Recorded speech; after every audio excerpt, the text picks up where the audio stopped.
Right, so this is the waves on a string, or ribbon, waves on a ribbon, I should say. This is shamelessly stolen from Bruce Ierony's YouTube video, so here's probably a much better video than this. So once you finish this, go over to his YouTube channel and have a look at all his videos. But this is just a setup. So I have a DC motor here. I've just duct taped a 9-volt battery to the back of it. You want to use a spool, probably from like wire. That's like, because it's used to, I'm pretty sure this is used to have wire on it. And I have put duct tape on the spool just to add a little bit of friction. If you're going to use rope instead of ribbon, you want to like delicately put sandpaper around.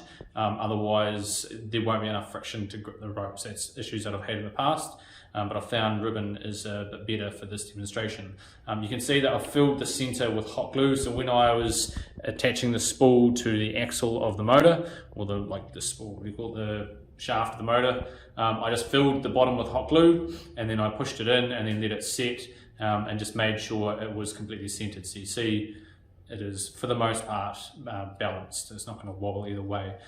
So what we have is, I'll start it up and show you how it works. So we'll quickly move back a bit, flick it on. Oh, there we go.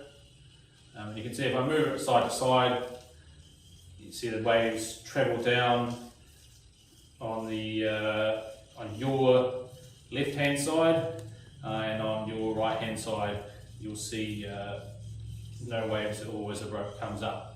Right, so we'll just stop that. So what I've also done, so this can be used to teach Doppler for year 13. So I've got my little man on one side, and I've just drawn him on. And I start off by just explaining that the spool spins that way, whether that's anti-clockwise or clockwise for you, so it spins that way. So on this side here, the little man is moving away from the source, and on this side here, the little man is moving towards the source, and the source of waves is the bottom in which I'm seeing the waves down the spool. So we'll start it up, and you can see that on my right hand side, so your left hand side, the little man on this side will be traveling through far more waves, notably more waves than my left hand side. So on this side, you don't actually see him traveling through any waves at all. So it's a nice demonstration to talk about the Doppler effect, and sort of have a discussion with the students.